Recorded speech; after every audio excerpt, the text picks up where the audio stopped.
Hooked on horsepower? Some motorcycles aren't just fast. They're borderline reckless, built with so much power and so little forgiveness that riding them feels like strapping yourself to a rocket.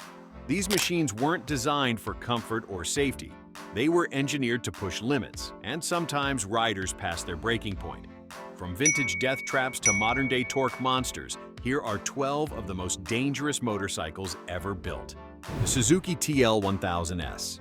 In the late 90s, Suzuki took a bold step into the V-twin performance market with the TL1000S, a bike that looked like it could compete with the best, but quickly became infamous for its wild behavior. On paper, it was a dream. A 996 cubic centimeter V-twin engine cranking out 125 horsepower, all packed into a lightweight sport chassis. Its power came on strong and stayed there, with torque surging across the rev range and top speeds that flirted with 160 miles per hour. But beneath the surface, the TL1000S had a ticking time bomb, its rotary rear damper. Unlike a traditional shock, this compact unit couldn't handle aggressive riding. It overheated, became inconsistent, and caused the rear end to feel twitchy, especially during hard acceleration or cornering. The sudden shifts in behavior caught riders off guard, leading to high-speed wobbles and unsettling moments that were hard to predict or correct. Suzuki tried to fix the issues with steering dampers and recalls, but the damage to its reputation was done. Even with strong brakes and decent gas mileage for a sport bike, the TL1000S left many riders shaken. It was powerful and stylish, but its unpredictable rear suspension made every twist of the throttle feel like a gamble.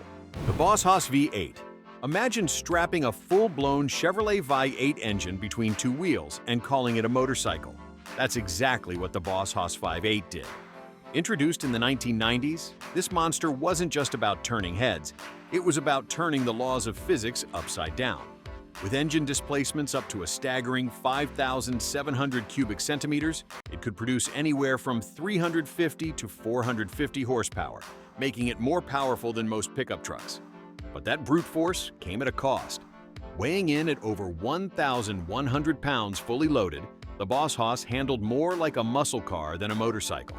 Its sheer size made low-speed maneuvering a workout, and high-speed riding felt more like piloting a rocket sled. Cornering required commitment and strength. One wrong move, and the bike's momentum could overpower even experienced riders. Despite decent braking hardware with dual front discs and a hefty rear brake, slowing down such a behemoth took time, space, and a whole lot of nerve. Gas mileage? A pitiful 20 miles per gallon, with a small tank that kept riders close to gas stations. Comfort and practicality were clearly afterthoughts. This was a rolling statement of excess. While it found a niche following for its insane power and thunderous sound, the Boss Haas was unforgiving, dangerous in the wrong hands, and demanded total respect just to stay upright. The Suzuki TM400 Cyclone. The Suzuki TM400 Cyclone didn't just test riders, it ambushed them. Released in 1971 during the height of motocross mania, this dirt bike was designed to dominate the off-road world. What it became instead was a cautionary tale of what happens when raw power isn't matched by control. At its core was a 396 cubic centimeter air-cooled single-cylinder two-stroke engine, capable of delivering about 40 horsepower, a figure that doesn't sound huge now, but in a bike weighing barely over 220 pounds dry, it was explosive. The throttle response was infamously binary. It felt like it was either off or wide open, with very little in between. This made power delivery jarring, causing unintentional wheelies or sudden lurches that could throw even experienced riders. The frame was flexible and flimsy, often warping under stress, and the rear shocks regularly bottomed out during aggressive rides.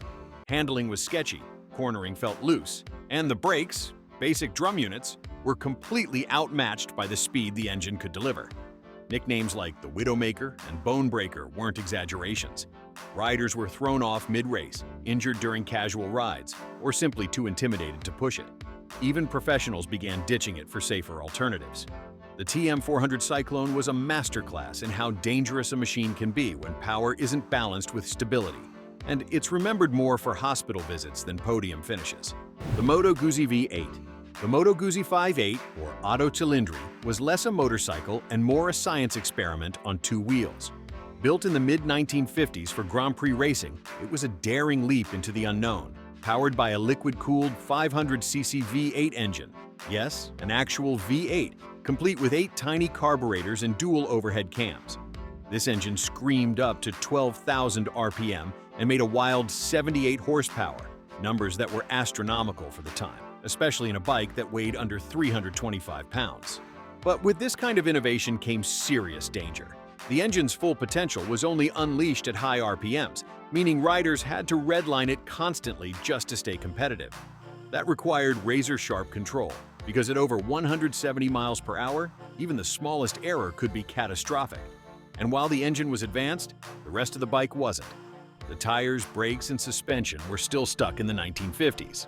Flimsy drum brakes overheated quickly, and the suspension struggled to keep the bike composed at race pace. The frame flexed under pressure, and the tires offered little grip at speed. It wasn't just the competition riders had to battle, it was the machine itself. Complex to maintain and terrifying to ride, the Moto Gui V8 never saw long-term race success, but it did cement itself as one of the most dangerously ambitious motorcycles ever created. Riding it took nerves of steel, and sometimes that wasn't enough. The Kawasaki H1 Mach 3 500. Launched in 1969, the Kawasaki H1 Mach 3 was a two-stroke terror that earned its legend and infamy by being dangerously quick and wildly unpredictable. Equipped with a 499 cubic centimeter, 3-cylinder engine, this lightweight beast cranked out 60 horsepower and could blast from 0 to 60 miles per hour in under 4 seconds. Weighing just 384 pounds, it had an unmatched power-to-weight ratio for the time. But here's where things got dicey. Like most two-strokes, the H1's power delivery came all at once. Massive torque, about 37 pound-feet, surged in at higher RPMs without warning. That meant wheelies out of nowhere, sudden traction loss in the rear, and a general sense that the bike had its own agenda. The chassis couldn't handle the brute power. The thin frame flexed during cornering, making high-speed turns feel more like educated guesses than precision maneuvers. Drum brakes front and rear were barely adequate, often requiring a prayer and a long runway just to come to a stop. Riders loved the speed, but many weren't ready for what came with it: instability, weak suspension, and sketchy handling. It earned a reputation as a bike that punished overconfidence and rewarded caution with survival. For many, it was the wildest ride of their life. For others, it ended in the ER. The H1 Mach 3 wasn't just fast, it was dangerous fast, in a way that few production bikes have ever dared to be. The MV Augusta F4 LH44. Designed in collaboration with Formula One legend Lewis Hamilton, the MV Augusta F4 LH44 wasn't built to be practical. It was built to defy limits. This exotic superbike came equipped with a 998 cubic centimeter inline-4 engine that screamed out an astonishing 212 horsepower. With over 84 pound-feet of torque and a wet weight under 495 pounds, this machine had a power-to-weight ratio that rivaled race bikes. Acceleration was violent, snapped the throttle, and it lunged forward like a missile. There was no gentle curve in the power band. It was instant, raw, and relentless. It had the electronics you'd expect: traction control, wheelie control, multiple riding modes. But at this level of performance, even the most advanced systems couldn't save riders from themselves. Every minor input demanded absolute precision. Mistime a corner, lean too late, or misjudge the throttle, and the F4 LH44 would make you pay dearly. While Brembo brakes offered incredible stopping force and the frame was race-bred for stability, riding this machine on the street was like using a scalpel in a fistfight. Too sharp, too aggressive, and entirely unforgiving. It could top 190 miles per hour, and even a breeze at that speed could upset the balance. Gorgeous to look at and thrilling to ride, the F4 LH44 wasn't dangerous because it was flawed. It was dangerous because it was perfect, and perfection at this level leaves no room for error. The Suzuki GSXR1100. When the GSXR1100 first hit the streets in the late 80s, it kicked off an era of brute force superbikes.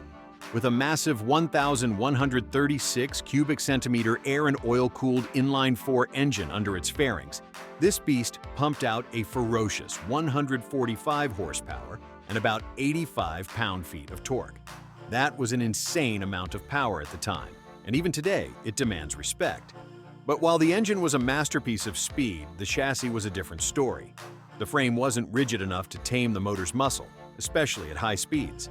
The bike often felt unstable when cornering hard or riding on rough pavement. At over 590 pounds wet, it was no featherweight, but the engine's unrelenting thrust made it feel like it could rip itself apart if pushed too hard. Riders experienced speed wobbles, especially when the road surface wasn't smooth, and many found the handling to be downright scary when nearing the bike's 175 miles per hour top speed. Braking was another weak point. Despite dual front discs and a rear disc, there were no ABS systems, and stopping this beast from highway speeds took a skilled hand and a whole lot of road. The GSXR1100 wasn't about comfort either. Its aggressive riding position punished your back, and its throttle punished your wrists. What made it so dangerous wasn't a lack of engineering. It was the overconfidence it inspired. Riders thought they could tame it, but few truly could. One wrong move, and it wouldn't hesitate to teach a painful lesson. The Moto Enduro 685. Built for sheer off-road dominance, the Moto Enduro 685 was one of the largest and most intense two-stroke dirt bikes ever produced. It wasn't created with beginners in mind. This was a bike that demanded mastery from the first kickstart.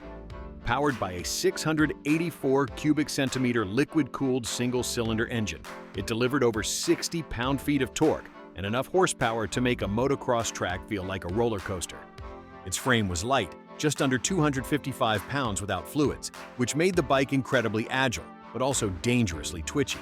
Every twist of the throttle felt like lighting a fuse. The front wheel constantly threatened to lift, and managing landings or aggressive cornering meant dancing on the edge of control. The suspension was long travel and fully adjustable, but even that couldn't always keep up with the brutal power output.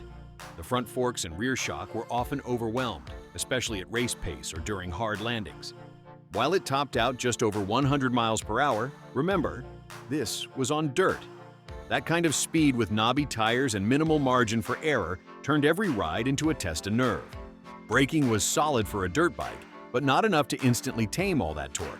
Add in a tiny fuel tank and 25 miles per gallon efficiency, and you had to refuel constantly, if you could hold on that long. The Moto Enduro 685 didn't just push boundaries, it tore right through them. It rewarded experts with wild performance, but punished the unprepared with painful lessons in humility. The Superior SS100. Considered the ultimate superbike of its era, the Superior SS100 was a technological marvel when it debuted in the 1920s. But it was also a death-defying machine. Each unit came with a factory guarantee that it could exceed 100 miles per hour, a mind-blowing claim at a time when paved roads were rare, safety standards didn't exist, and medical help was often miles away.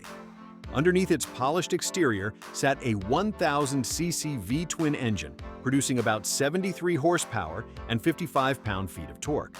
That may not sound wild by today's standards, but in an era of wooden brakes, spindly frames, and primitive tires, it was outrageous.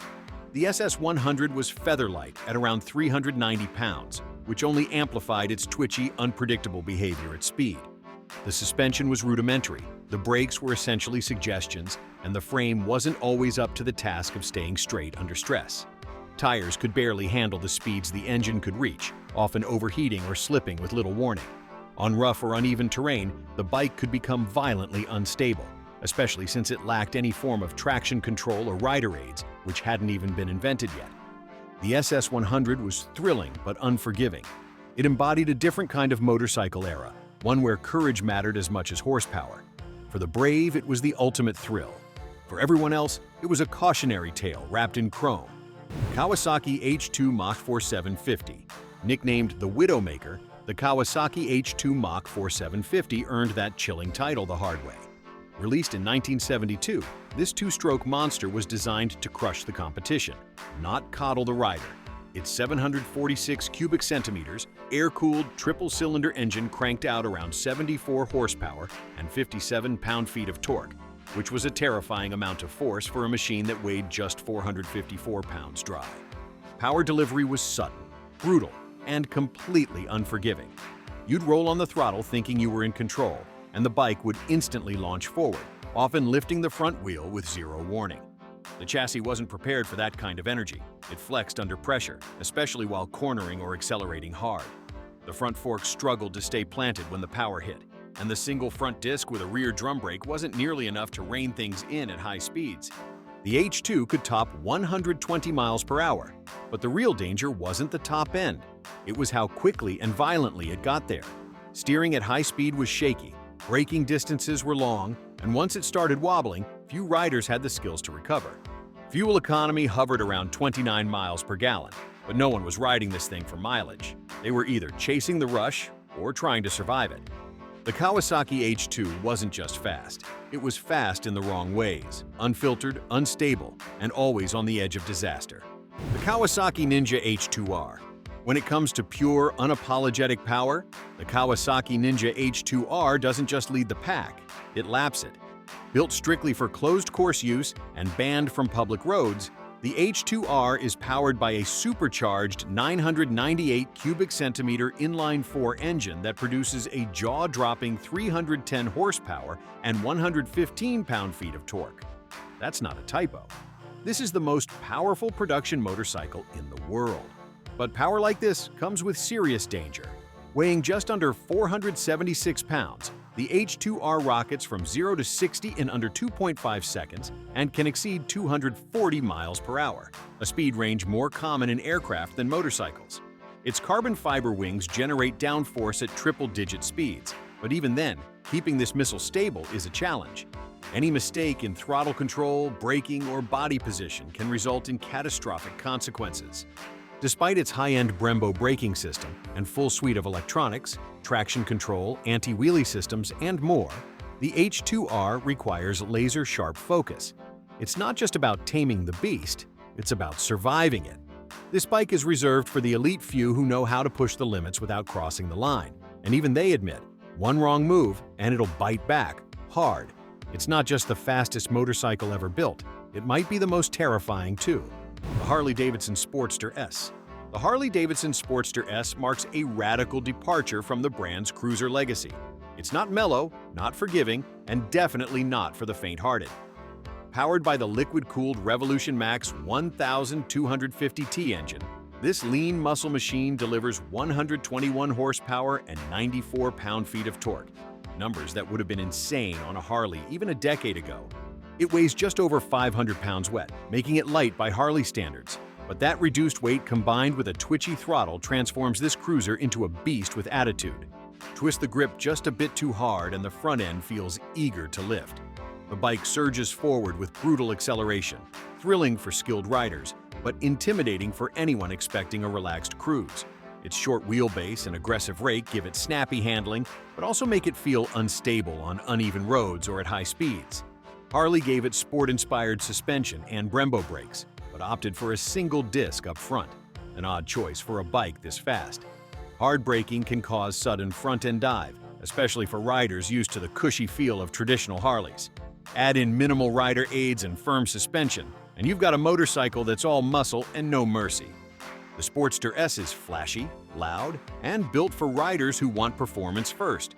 But let your guard down for even a second, and this Harley will remind you it plays by a whole new set of rules.